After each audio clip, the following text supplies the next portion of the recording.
আসসালামু আলাইকুম প্রিয় সপ্তম শ্রেণীর শিক্ষার্থীরা, আশা করি তোমরা ভালো আছো। আজকে আমি তোমাদের সাথে আলোচনা করব তোমাদের পাঠ্য বইয়ের 88 পৃষ্ঠার অনুপাত সমানুপাতের একক কাজ, অর্থাৎ যে কাজগুলো দিয়ে দেওয়া আছে। তোমরা স্ক্রিনে দেখতে পারতেছো যে কাজ দেওয়া আছে। উপরের পদ্ধতিতে দৈর্ঘ্য ও প্রস্থের অনুপাত ব্যবহার করে নিচের জমি দুটির আকার বা ক্ষেত্রফলের তুলনা করো। এই উপরে যে পদ্ধতিগুলো বলে দেওয়া আছে তা আমার আগে অঙ্কে দেওয়া আছে, তোমরা প্লে লিস্টে চেক করলে পেয়ে যাবে। প্লে লিস্টগুলো ডেসক্রিপশন বক্সে পাবে, অথবা তোমরা এগুলো এই এন্ড স্ক্রিনে শেষে পেয়ে যাবে, অথবা আমার চ্যানেলের হোম পেজে গেলেই 7 সেকশনে পেয়ে যাবে। এবার দেখো আমরা কি কি করতে বলছে, যে এই দেখো উপর তুলনা করতে বলছে দৈর্ঘ্য। দেখো আমরা জানি এই যে অংশটা আমি একটু লাল কালি দিয়ে দেখাচ্ছি, এর দৈর্ঘ্যটাকে চিনে নাও। এই অংশ হচ্ছে দৈর্ঘ্য, এইটার হচ্ছে দৈর্ঘ্য, লাল কালি দেখাচ্ছি, আশা করি বুঝতেই পারছো। এই যে অংশটা টানলাম 2 সেন্টিমিটার, এটা হচ্ছে দৈর্ঘ্য, এবং এই যে অংশ টানলাম এটা হচ্ছে কত 1.5 প্রস্থ। অনুরূপভাবে এটারও কিন্তু এই যে এটা হচ্ছে দৈর্ঘ্য আর এটা হচ্ছে তোমার প্রস্থ। আশা করি এই দুইটা নিয়ে বুঝতে কারো কোনো প্রবলেম নেই। তারপর যদি প্রবলেম হয় তাহলে আমাকে বলবে। দেখো এখানে এই জমি দুটির দৈর্ঘ্যের অনুপাত। দেখো এখানে দৈর্ঘ্য দেওয়া আছে, এখানে 2, এখানে দেওয়া আছে আমার 1। আশা করি বিষয়টা বুঝতেই পারছো। এখানে দেওয়া আছে 2, এখানে দেওয়া আছে 1, তাই আমি 2:1 লিখলাম। এটাকে লিখতে পারি কত? এই অনুপাত মানে ভাগ 2/1। আশা করি এতটুক নিয়ে কারো কোনো প্রবলেম হওয়ার কথা নয়। দেখাচ্ছি এই যে দৈর্ঘ্য অনুপাত বিষয়টা, এই জমি দুটির দৈর্ঘ্যর তুলনা করতে বলছে। আর দৈর্ঘ্য অনুপাত হচ্ছে এই দুইটা। আশা করি এই দুইটা নিয়ে কারো কোনো প্রবলেম হওয়ার কথা না। তারপর দেখো প্রস্থ অনুপাত দেওয়া আছে কত? এই 1.5, এখানে দেওয়া আছে 0.5। তাহলে আমি লিখলাম 1.5 অনুপাত 0.5, যেহেতু কি এই জমি দুইটার প্রস্থের অনুপাত। আশা করি এতটুকু তোমরা বুঝছো, এটা নিয়ে কারো কোনো প্রবলেম হওয়ার কথা না। যেহেতু এটা দশমিকে দেওয়া আছে, দশমিক তোলার জন্য উভয়পক্ষে 10 দ্বারা গুণ করলাম। 10 দ্বারা গুণ করলে এটা হচ্ছে 15, এটা হচ্ছে 5। আশা করি এটা বুঝছো, কারণ এই উভয় পক্ষে এই 10 দ্বারা গুণন, 10 দ্বারা গুণন, 10 দ্বারা গুণ, 10 দ্বারা গুণ করে এটা লিখলে হবে, না লিখলে কোনো প্রবলেম নেই। তারপর দেখো অনুপাত মানে ভাগ, এই 15/5 লিখলাম। এটা কাটলে কত হচ্ছে? যদি কাটি 3×5 = 15, আর এখানে থাকতেছে 1, তাহলে লিখতে পারি কত? এই 3 কত 3/1, বা লক্ষ্য করো এই 3/1, এখানে আমি লিখতে পারি 3:1। আশা করি এতটুকু বুঝতেই পারছো। তাহলে আমার দৈর্ঘ্যের অনুপাত দেখো, আমরা দৈর্ঘ্যের অনুপাত পেলাম আমরা এখানে এই 2:1, বা 2/1, না সরি 1/2 বা 2/1। আর এখানে পেলাম আমরা কত? এখানে দেখো এই 3/1। তাহলে এই ক্ষেত্রফল দুটির অনুপাত কি হবে? এই যে উপরের অংশ লবের অংশ গুণন বাই হরের অংশ হরের অংশ। লব কত ছিল? 2/1, গুণ করলাম। এভাবে আশা করি তোমরা এটা বুঝছো। এবার হয় 3×6 ডিভাইডেড বাই 1। তাহলে আশা করি আমরা লিখতেই পারি এটা কত? এই 6:1। তাহলে আমাদের এই প্রথম জমি এবং দ্বিতীয় জমির তুলনায় কত গুণ বেশি? 6 গুণ বেশি। কারণ প্রথমটা 6, দ্বিতীয়টা 1। এই 1 থেকে এটাকে ঠিক তার সমান হতে হলে 6 গুণ হতে হবে। এটাই আমার অ্যান্সার। আমার প্রশ্ন এটা চাইছিল, আশা করি তোমরা বুঝতেই পারছো, তুলনা করতে বলছে। এবার এই আমাদের এখানে আরো বেশ কয়েকটা অঙ্ক দিয়ে দেওয়া আছে। আমরা চেষ্টা করব তোমাদের সবগুলো দেখানোর জন্য। তোমরা মনোযোগ সহকারে দেখলেই বুঝতে পারবে। তো যদি মনে হচ্ছে বুঝুনি, ভিডিওটা আরেকবার বেশ কয়েকবার দেখবে, অথবা কমেন্টস করবে। দেখো বলছে দুটি আয়তা লেখো তো আয়তাকৃতি এই মাঠের দৈর্ঘ্যের অনুপাত দুইটা দেওয়া আছে। একটা দেওয়া আছে 4:3, আর একটা দেওয়া আছে 6:1। যে মাঠের ক্ষেত্রফলের অনুপাত কি হবে? তাহলে আমরা জানি এই জমি দুটির দৈর্ঘ্যের অনুপাত কত দেওয়া আছে? একটা দেওয়া আছে কত? এই 4:3। এটাকে লিখতে পারি কত? এই দেখো, এই লিখতে পারি এই পুরো 4, নিচে হচ্ছে 3। আর প্রস্থ এটা কত? এটা হচ্ছে দেখো প্রস্থ হচ্ছে আমার এখানে এই প্রস্থ সেম ঘটনা। প্রস্থ হচ্ছে এই প্রস্থ হচ্ছে কত? 6:1। এটাকে লিখতে পারি 6/। লক্ষ্য করো এই 1/6 বা 6/1। আশা করি এটা নিয়ে কারো কোনো প্রবলেম হওয়ার কথা না। দৈর্ঘ্যের অনুপাত মানে ভাগ, তাই ভাগ আকারে লিখলাম। তারপর ক্ষেত্রফল দুটি অনুপাত এই হরের অংশ আর সরি এটা লবের অংশ ডিভাইডেড বাই গুণন হবে হরের অংশ। তাহলে কাটাকাটি যদি করি হয় 2, 4 × 8, 8/1। এখানে আমরা সহজে নির্ণয় করতে পারলাম।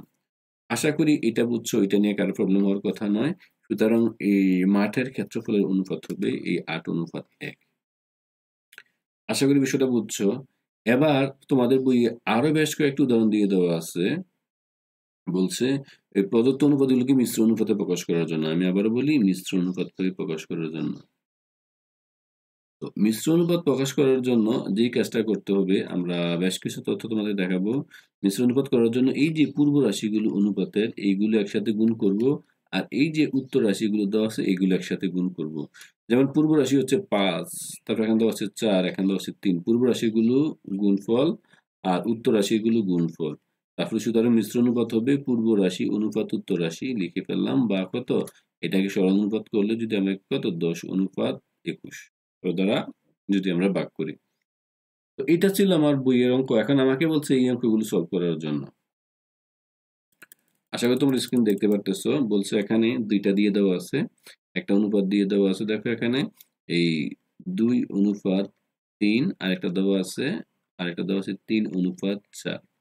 তাহলে এটা পূর্ব রাশি, পূর্ব রাশি দেখো পূর্ব রাশিগুলোর গুণফল ওই 2 × 3 লিখলাম, উত্তর রাশির গুণফল 3 × 4, 3 × 4 লিখলাম। আশা করি দেখতে পারতেছো, আমি একটু লাল কালি দেখাচ্ছি।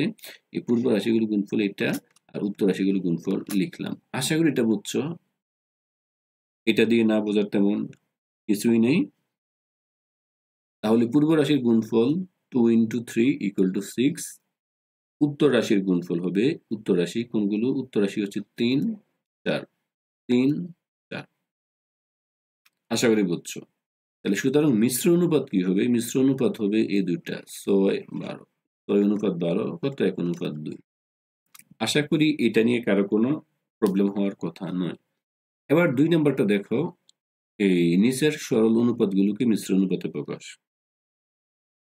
ঠিক আগের মতোই কাজ। এই পূর্ব রাশিগুলো হচ্ছে 3, 5, এখানে দেখো 7। পূর্ব রাশিগুলো গুণফল 3, 5, 7। আমরা গুণ করলাম, গুণ করলে হয় 105।